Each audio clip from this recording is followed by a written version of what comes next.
I will go to the next one, that is your this is subcritical. I will not show this one. Let us spend a little bit of time that this is schematic of circulation system. So in a subcritical boiler, this will be the different heat transfer section. The one, just a minute. This is the economizer, and you know this zigzag means there is heat transfer with another fluid. So basically here the water which is going to the boiler, that will get heated. So in the economizer, and then it will come to steam drum. Steam drum is literally a very big drum, quite long and of circular cross section. We will show you some figures, etc.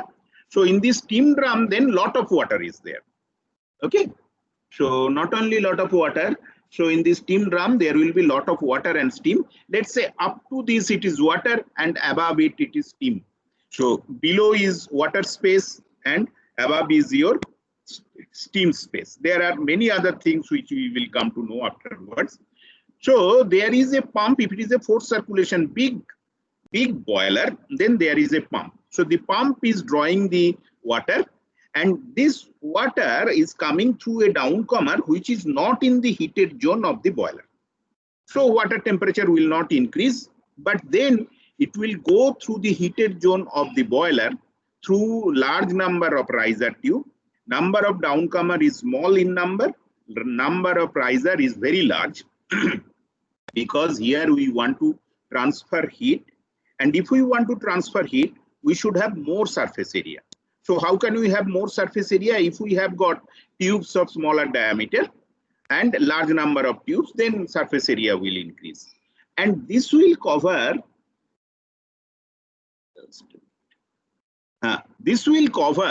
the entire wall of the boiler.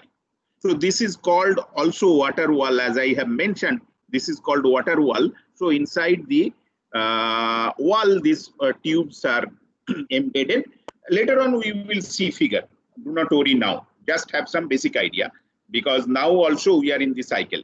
So what will happen? So here, water will get converted into steam, but not fully. Let's say only 20% of the water will get converted into steam. So steam water mixture will come in the steam drum, and the steam will get separated, and the steam will be taken out of the drum to the superheater. So this is a very typical feature of the boiler when the power plant is subcritical power plant. So there are typically very distinct three different heating sections. One is economizer, another is your steam drum and the circulation system, and then the next one is your superheater. So this is for your subcritical boiler. The next level of improvisation, many things have been told that we can increase the pressure and temperature, but increase the boiler pressure if it is subcooled, only up to the critical point we can increase the boiler pressure, not beyond that. But we have told that we will skip all these things. You can read. This is not very difficult to understand. So supercritical Rankine cycle, we are coming to the supercritical Rankine cycle. So here, up to condenser end, it is almost same. Then there will be pump. Then there will be little bit of heating due to feed heating. And then there will be another pump to increase the pressure to a very high level, which is above the critical point. The pressure is above the critical point. And then it has to go through process like this. Why? There are two distinct reheating that is needed. Otherwise, if I do not go for reheating, I will end up here. So most of it will be water in the turbine, and that is not permissible. So to avoid the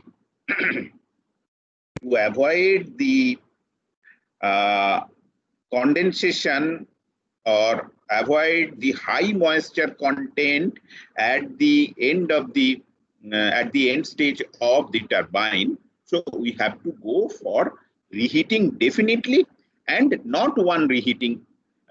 Most of the cases we will have to reheat.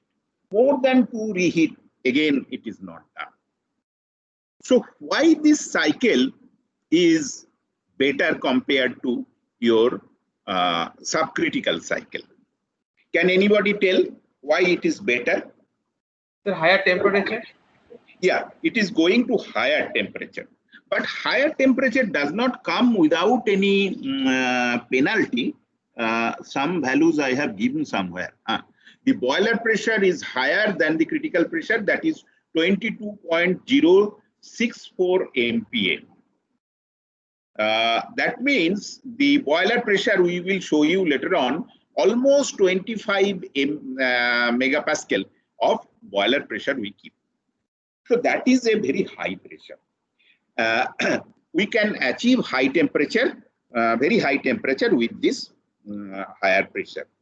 Let me tell you, these numbers are important. If you can remember, it is good. I am not going to ask you these numbers during exam, but in a boiler, and if we use a good quality of coal and we use pulverized fuel firing, then the maximum temperature we get is around 1300, 1350 degrees Celsius.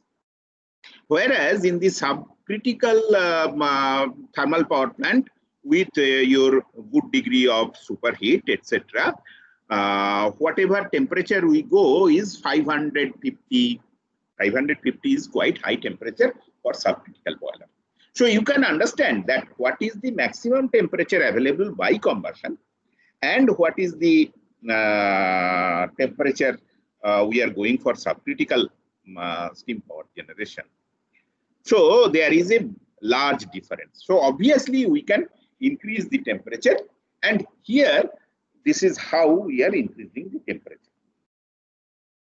So this will be completely different kind, I mean, not completely, but quite a bit different from your conventional Rankine cycle.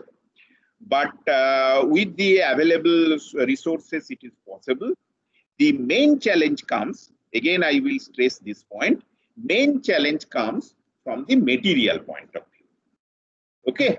The material, you see, the boiler component, rather, not only boiler, let's say many components of the thermal power plant is now subjected to high temperature and high pressure combined. So they are subjected to combined effect of high pressure and high temperature, and obviously we have challenge for material. But at the same time, you see, if the cycle efficiency is very high, subcritical boiler, I mean, with lot of changes, etc., and making modification, we can go up to 45 degrees Celsius. But supercritical boiler, we can go for the efficiency of 45%. Sorry, 45% efficiency we can get. Very good design of subcritical boiler. But supercritical boiler, we can cross the barrier of 50%, 52, 3, 4, 55%. These are possible. So, what are the advantages if we go for a high value of efficiency? Can anybody tell us that what are the advantages? Low fuel burn and low pollution. Yeah, so low fuel burn, obviously, then per unit energy cost will be less, and then you tell. I will not come in between. So what different points do you think that they are supporting a high efficiency thermal power plant?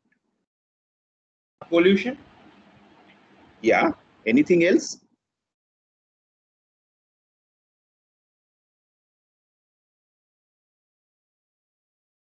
Anything else? power output will also be high for a given amount, given rate of fuel burnt. Yeah, that is true. That is true. Efficiency high. The other thing is that you see this side it has increased, but this side almost the base has remained same. That means whatever heat you are rejecting, that has remained same. So that is the main issue of the efficiency. But what is the other implication? Other implication is that you need small cooling water. Is not it? So water footprint, that is also very important nowadays. See, certain things are there. As we have told that depletion of fuel should not be there. We should get power at low cost. But at the same time, we should create less amount of carbon dioxide. Somebody has told environmental effect. We should also deplete less amount of water, or for getting good water for the power plant, we should have minimum amount of energy input. So that is also given by a good cycle like this. And you see day by day, as our power demand is increasing, we have to have power plant in places where water is not very easily available. Desert places, arid places, tropical places where water is not very easily available.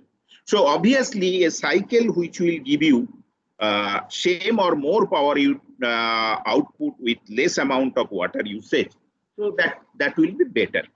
So that is what another thing.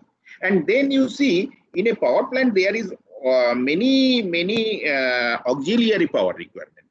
Those auxiliary power requirements will reduce, and then the total plant size, the land it you say, I mean, it needs or to establish the plant, everything will be less compared to the power output. So these are very great advantages, very great advantages. And nowadays you see, of course, government policy is there, but any private power company, if it wants to have some sort of approval for opening a new power plant, either it has to tell that we are going for, there are many restrictions.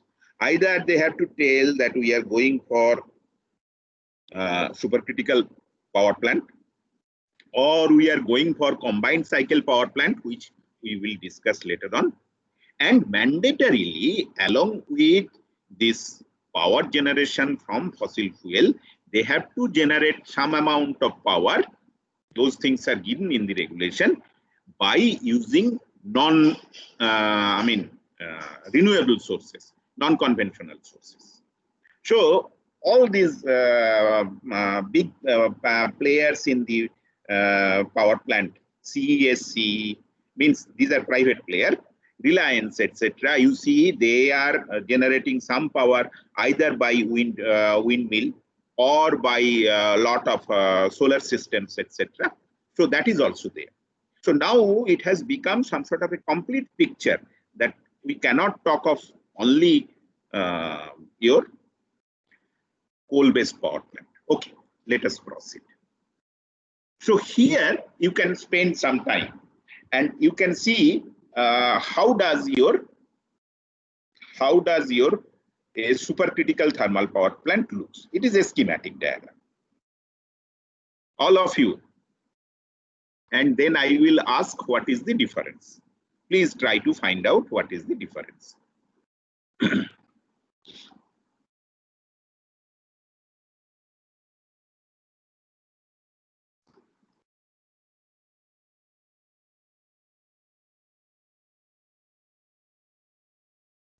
Can anybody tell what is the difference? So there is no drum, there is no boiler drum. Yeah, very good, very good. So we can see that we are getting, obviously we are getting subcooled water, and then obviously we are getting some sort of superheated water, and there is something called attemperature. You see, this is called attemperature. I will tell it what it is. So from subcooled water to superheated vapor, we are getting, of course, if it goes above the critical point, we cannot call it vapor, it is some sort of a fluid. But let's say, according to our conventional knowledge, perception, this is superheated vapor, and then the superheated vapor is going to the steam turbine.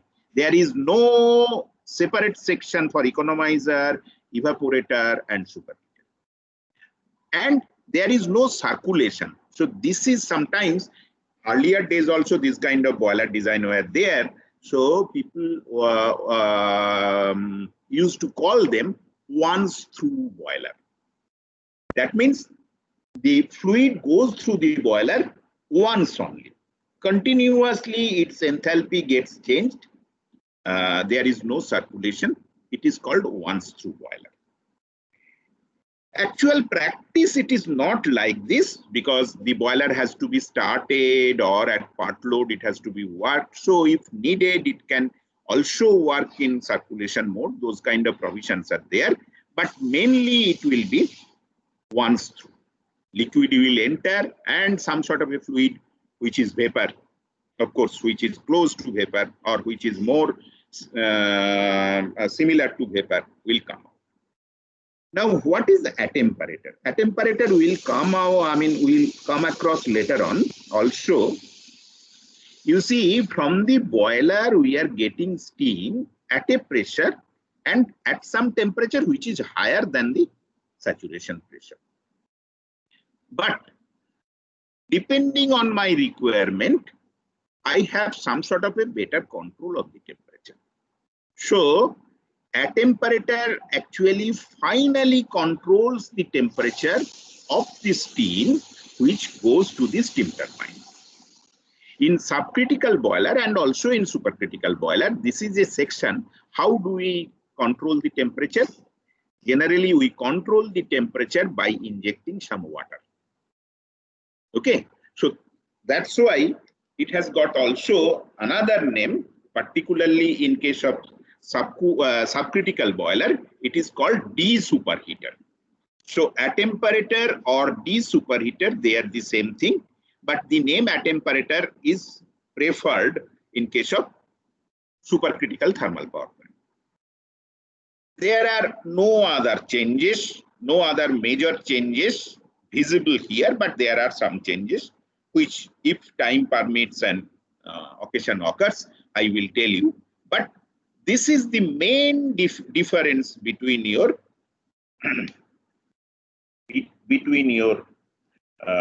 supercritical boiler and subcritical boiler. And you can show, I mean, I have told you regarding deaerator. So this is a deaerator. Deaerator we will also see later on. This is a very important part of the steam power plant. All the steam power plant will have a deaerator. And all the other things are, I mean, conventional, like you will have a condenser and cooling tower, etc., etc. So up to this, do you have any question? So now we have understood how is your, I mean, at least basic idea of supercritical thermal power plant. Any question? If not, tell no, and let me tell one or two things, and let me go to the next slide. I assume that there is no question. So this once through boiler was first introduced or proposed by somebody called Benson. So sometimes it is also called Benson boiler or Benson circuit. Okay, so this name is also quite common in the domain of coal-based thermal power plant. So parameters differentiating subcritical and supercritical technology. Circulation ratio, supercritical, that is 1. Subcritical, they are, I mean, it could be natural circulation, associated circulation, assisted circulation, etc. So what is circulation ratio? Can you tell me what is circulation ratio? I mean, you need not know it, but circulation ratio is simply in the evaporated section, there is a total mass flow rate and there is vapor flow rate, because the mass flow rate there, it will be, let me go back and then let me try to explain it. Here through this riser, there will be water and vapor steam flow. So let's say total mass flow rate is kind of m total, and total vapor flow rate is kind of m vapor. So if m total by m vapor, this ratio gives us the circulation ratio.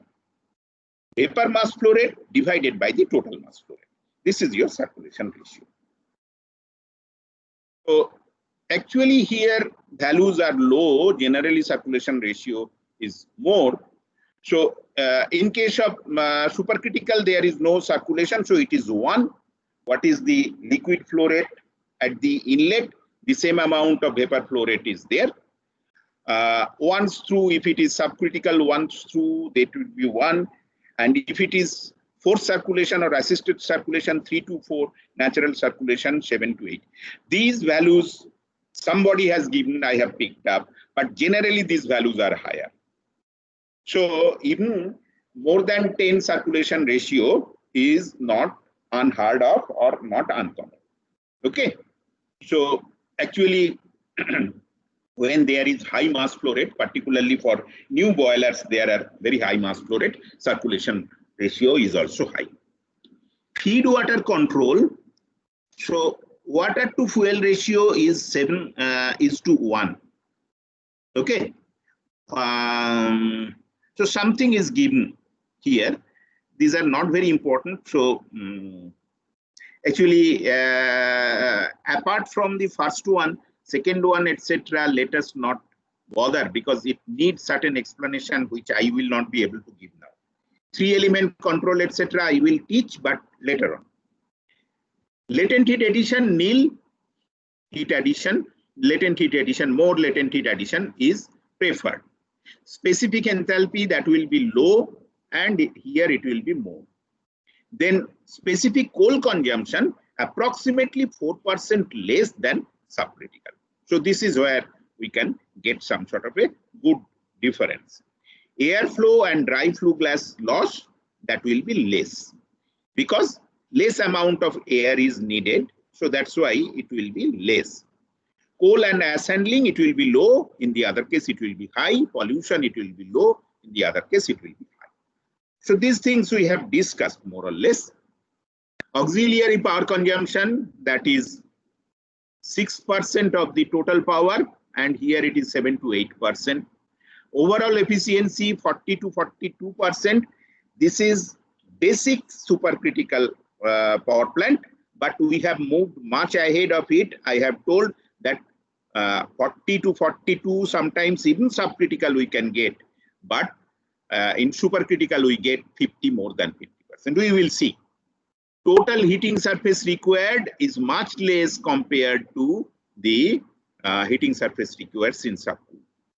And then material requirement, some sort of a relative figure you can get here.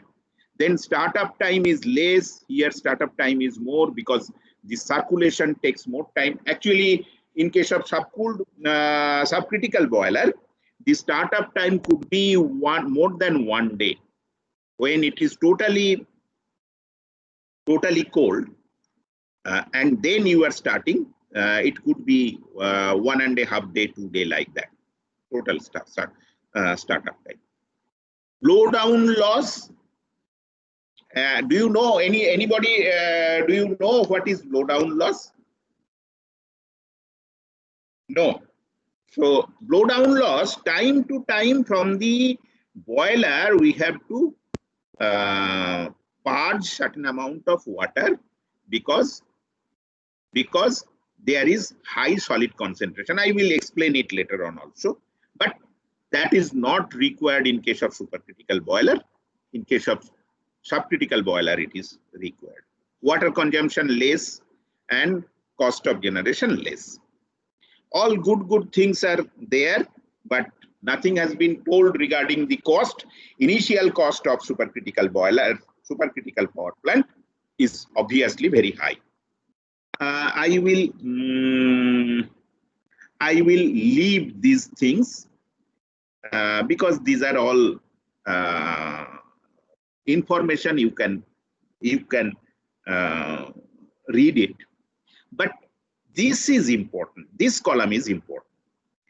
We have got this kind of variation. Subcritical up to 38% efficiency, supercritical up to 42% efficiency, then ultra supercritical up to 45%, and advanced ultra supercritical, this is your 45 to 50%.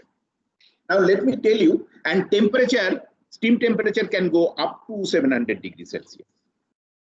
Let me tell you, India is in a mission of developing ultra supercritical power plant indigenously.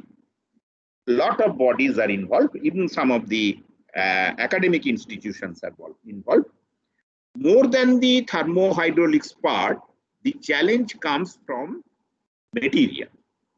That the pressure is very high, more than 25 or around 25 megapascal, and temperature is 700 degrees Celsius.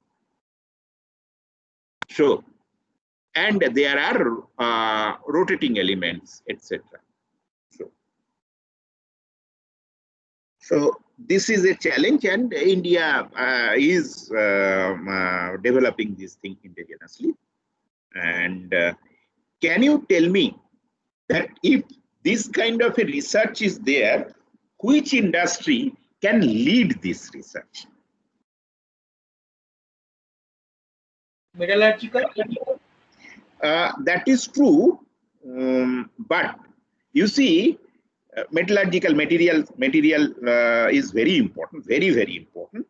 But it is like this, that at this high temperature, almost for similar kind of application, the experience is there with nuclear industry. Do you agree or not? Yes, sir. So in nuclear power plant, temperature could be very high, and they are to be very careful regarding the accident scenario. And not only the material, you see, the materials are to be joined. What kind of welding you will have, and then the welding will not fail during very high pressure and temperature case. So those kind of things are there. So this is what I like to tell you, that in our country, this kind of a research nobody alone can do. So there is a consortium, different institutes are involved, different industries are involved, like NTPC, like BHEL, and it is being coordinated by Kalpakkam. That Kalpakkam, we have got nuclear power unit and nuclear power agency. There is a very good unit there. So that one is, I mean, spearheading this research, coordinating this research. And if you try to get some information, you will see that lot of work is going on development of material and joining techniques, etc. So this is also another information I will not explain. You can understand that how much subcritical, how much supercritical. And you can see China, almost every field, China is leading. So here you can see. And in case of China, already they have a good amount of ultra supercritical capacity. This is one slide again. I mean, this is all for your interest and information. You know that if we see the history of boiler, how boiler have been developed, and it has come to this today's design stage, which is quite complex, which is quite elegant, supreme, etc. Initial boilers were called fire tube boilers, and then came water tube boiler. So can anybody guess what is a fire tube boiler and what is a water tube boiler?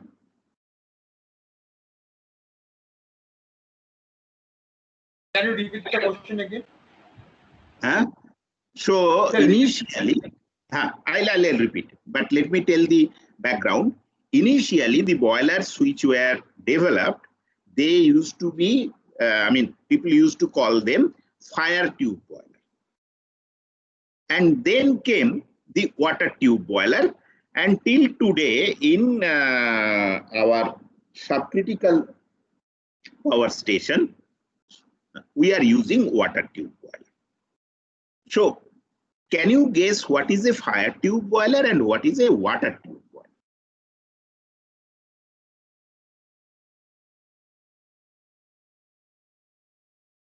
If the flames touch the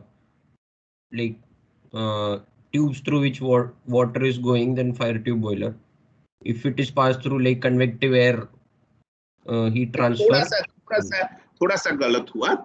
I mean, you are trying to guess. That is a good effort. You see, the main thing is that we are burning fuel and we should try to utilize the fuel, heat obtained from the fuel as much as possible. So what people have thought that, well, the fluid and the heat generating this one, that is the gas, hot gas, they should come in close contact. So one can have some sort of 2-3 big tubes through which hot gas is passing, and those big tubes are submerged in water. So that makes fire tube boiler. That means inside the tube you have got hot gas, outside the tube it is surrounded by liquid. So initial boilers were small boilers. Even today also, if you see some of the old what should I say, locomotive boilers, etc., you can find this kind of fire tube boiler. For the, you see, there were, now you see for road repair, also earlier people used to have some boiler for that motion to that road repairing car. So there also people used to have this fire tube boiler. But then the boiler are to be made larger and larger. Today, even 650 megawatt of boiler power plant is small. In China, etc., they are going above 1,000. So big boiler. So there, through the tube, water will be sent, and outside the tube there will be gas, and the gas path will be defined in such a way so that we get high temperature and no loss of heat, etc. So the first company which brought this water tube boiler and became a pioneer till today is called Babcock Wilcox. Here you see at the end it is written Babcock. So Babcock Wilcox, that made the first successful water tube boiler, and almost it had a monopoly. Any one of you who is interested, please note down. There is a book written by Babcock and Wilcox Company, Steam, its generation and use. I think I have not checked recently, but a few days earlier also this book was freely downloadable book, and this is a Bible on subcritical boiler. Okay, so if anybody is interested, you can download this book from net. I think it is still available. Steam, its generation and use. So when supercritical boiler came, so Japan, many companies, Mitsubishi, Hitachi, etc., they did a good amount of progress, and we can see here that this is a joint company by Babcock's, who are pioneer in water tube boiler, and with Hitachi. So this is just for information. This is also one thing you can research endeavor for supercritical power generation. These are all information you can go to. Superiority of this slide you forget at this moment, because I have to explain certain thing. When I will teach boiler, I will explain. This is some sort of a schematic view of the supercritical boiler, and it looks like subcritical boiler, but many of the things are not there. What is not there, I'll tell you. There is no water wall as such. So this is the furnace, and this heat is being used. So this is radiant section, and these are all convective section. The gas is going like this flame. This part is directly seeing the flame. So this is the radiant section, and then this is the convective section. What is important that at different section, temperature and pressure are given. And you see 25 megapascal, which I was telling, 700 degrees Celsius. And kind of materials, what kind of materials are to be used, they have to. So material is the main challenge in case of this kind of a boiler. Then extension of supercritical steam technology, drumless heat recovery steam generators are developed. I will tell what is this afterwards. Vertical tube boiler and steam at supercritical stage can be generated by using solar energy. That is also possible. Generation of supercritical steam is also possible with nuclear power. I think this is all. So this generally earlier years I have not thought, but I thought, though this year we have lost time, but I thought, let me tell something new. I do not know whether it has, created some interest in you or not. Nothing is to be kept in mind by mugging or by memorizing, but certain important features, if you remember, what is the main difference between subcritical and supercritical? What is the temperature and pressure range of subcritical and supercritical? Efficiency ranges, etc. That will be good enough. Do you have any question? Please ask me.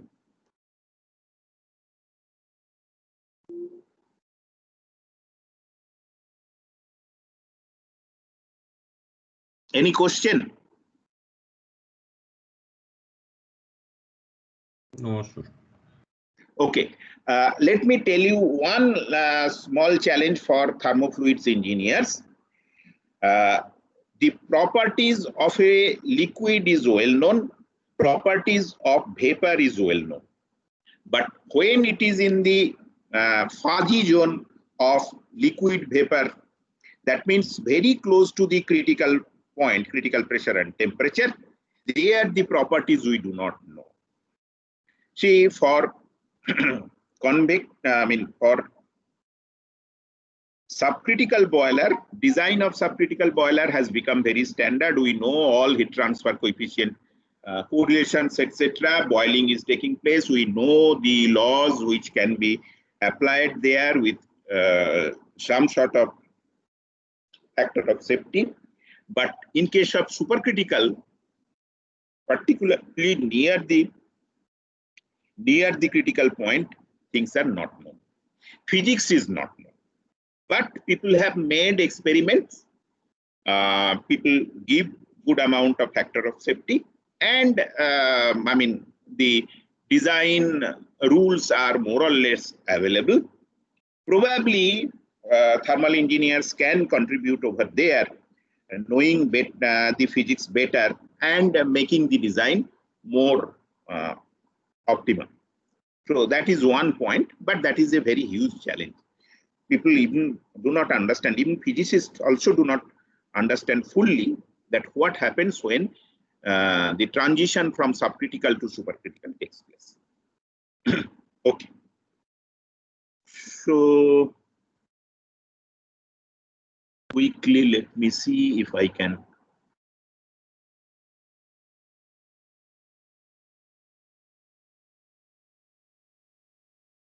Can you see this slide? Hello?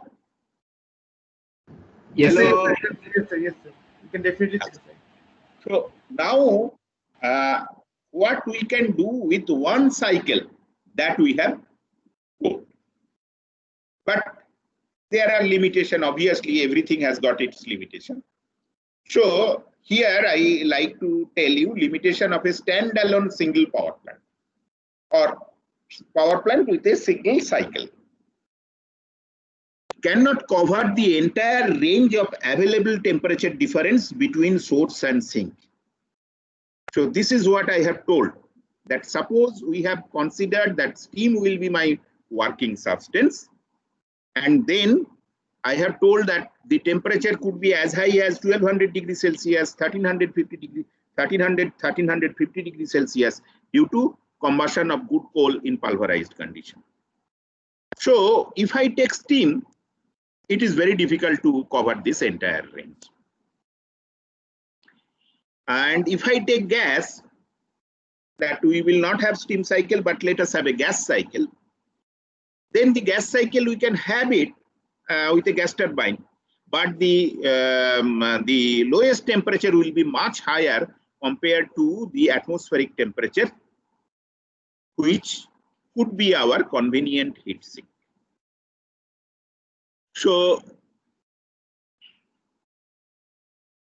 with the same substance, we cannot meet the temperature range which is dictated by the atmospheric temperature at the lower side and the heat source available by the higher side. Means if we have concentrator, solar concentrator. So theoretically there is no limit up to what level we can take the highest temperature. Or by nuclear reaction we can get a very high temperature. So then it becomes, I mean, we cannot get a single substance to cover this entire. For example, vapor cycle, how it is restricted by the material. For example, let's say we are having a vapor cycle. Now in vapor cycle, we have to have Rankine cycle because it is the constraint of the material. How? Let us see how it is. The two-phase dome shape is such that we cannot have a Carnot cycle with vapor as the working substance. The compression process, that becomes difficult. The expansion process, that becomes difficult because both these processes comes within the two-phase dome.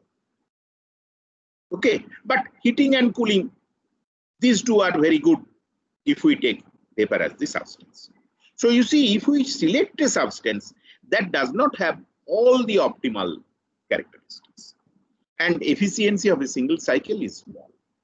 The practical limitation of vapor-based Carnot cycle has been discussed earlier. The Rankine cycle is introduced to overcome them. However, a change in the dome shape can make both the cycle almost identical. What I mean to say is like this. Let's say the dome, two-phase dome is looking like a triangle. Instead of it becomes some sort of a rectangle. Then what will happen?